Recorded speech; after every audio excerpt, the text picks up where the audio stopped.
Algebra 1.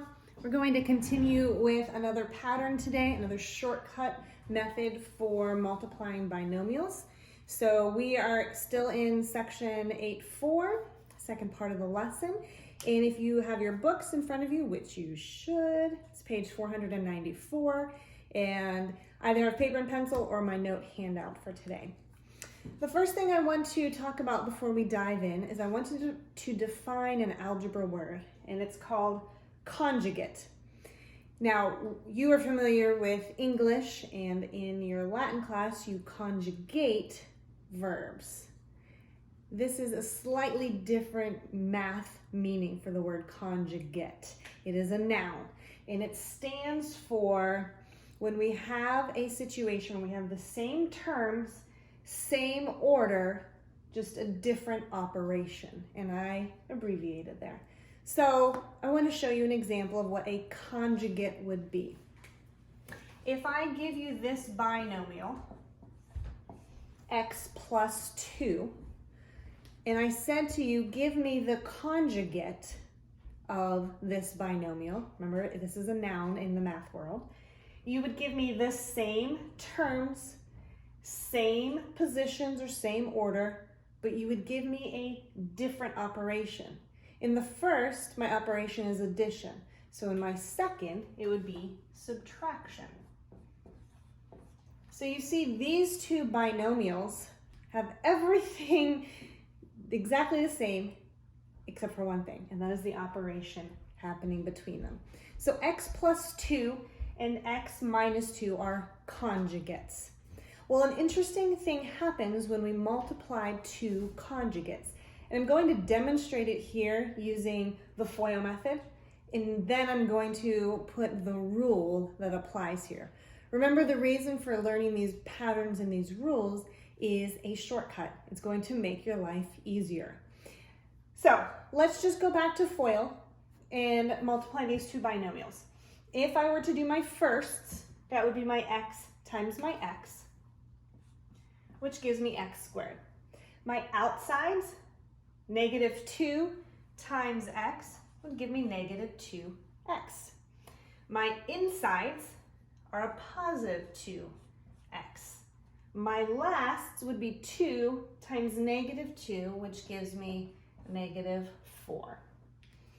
I multiplied 2 terms by 2 terms, I should get 4 terms, and I do. But I can't forget the last step of cleaning up any common terms that I see. And I can see right here that I have 2 common terms. Same variable and same power, and I do the math with the coefficients. But maybe you're already starting to notice what happens in this case. Negative 2x plus 2x, they actually cancel each other out. So what I'm left with is x squared minus 4. Whenever I multiply conjugates, remember, same terms, same position, same order, different operations, an interesting thing happens. My outside of my FOIL and my inside of my FOIL cancel each other out, leaving me with just F and L. So it's no longer foiling, it's fling. We don't need to do the outside and the inside because they are going to cancel each other out by definition of conjugates. So what I end up with here is a very special type of binomial called a difference of squares. It's important to notice its difference, so it means they're being subtracted, and the first term is a perfect square, and the second term is a perfect square. So what I'm going to do is I'm going to write out the rule, and you'll see that in your note handout and in your book on page 494. And I'm going to write it a little bit bigger here. When I multiply two conjugates, I get a difference of squares. There we go, we got a plus b, and the conjugate of that is a minus b. And then I get a squared minus b squared. It's exactly what I got up here in my example problem. A squared minus b squared. Okay, I want to point out though here, and I'm going to use a different color again, the difference between what today's pattern is talking about compared to what we talked about yesterday. And this is going to be a very important distinction. You should be able to recognize the difference between a difference of squares and a binomial squared. In this case, from yesterday, I have two terms being subtracted and the entire quantity is being squared. And we learned yesterday that does not mean I just square A and square B and we're done. That is completely different than what we're talking about today. A binomial squared as opposed to a difference of squares. Okay, I want to move into doing one problem together and then just 3 practice problems, and then we'll be done for today. This shortcut, difference of squares, is probably one of the most common ones you will use in algebra because it's so easy to memorize and it saves you so much time in foiling. Okay, so our first one that we're doing together is problem 4 from this section. And I have x cubed plus 8 being multiplied by x cubed minus 8. First thing I need to just recognize, now today's lesson is on difference of squares, but as you move forward and you're going to see all different patterns, you have to be good at recognizing what is happening. I see I have the same terms, same position or same order, but one is adding and one is subtracting. That means I'm dealing with conjugates. So the beautiful thing about conjugates that we now know, when we multiply them and use FOIL, the outsides and the insides cancel out, leaving me just my firsts and my lasts, leaving me with a difference of squares. So these problems are actually just mental math. So if I take my first term squared, how do I square with powers? I multiply. So x cubed squared gives me x to the 6th. And then I square this. Difference of squares. Okay, I want you to pause the video.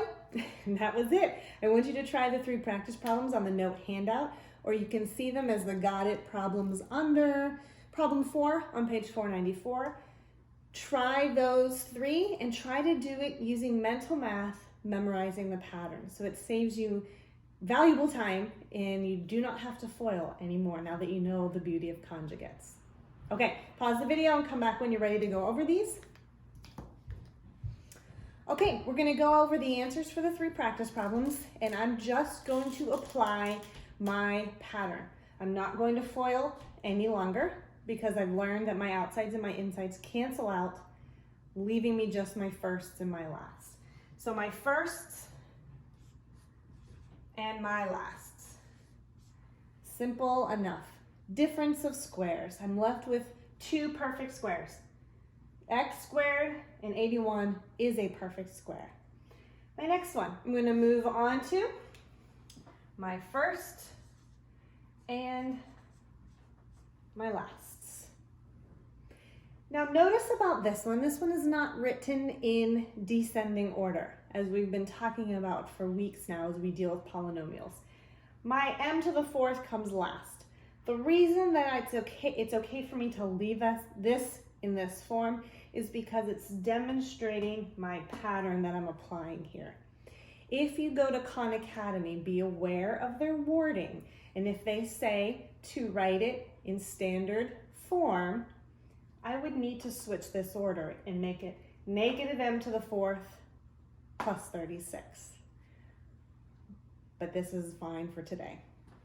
Okay, my last one. Again, I know they're conjugates, same terms, same order, different operations. That means I know I can just jump right in and do my firsts and my lasts. And what do I get? I get 9c squared minus 16. Again, all mental math at this point. Okay, that's it for today's lesson with difference of squares. You have suggested book problems to do. That's listed on RenWeb and in your note handout. And there's one assignment from Khan Academy, and that is due Tuesday afternoon at 5 p.m. Okay, have a great day.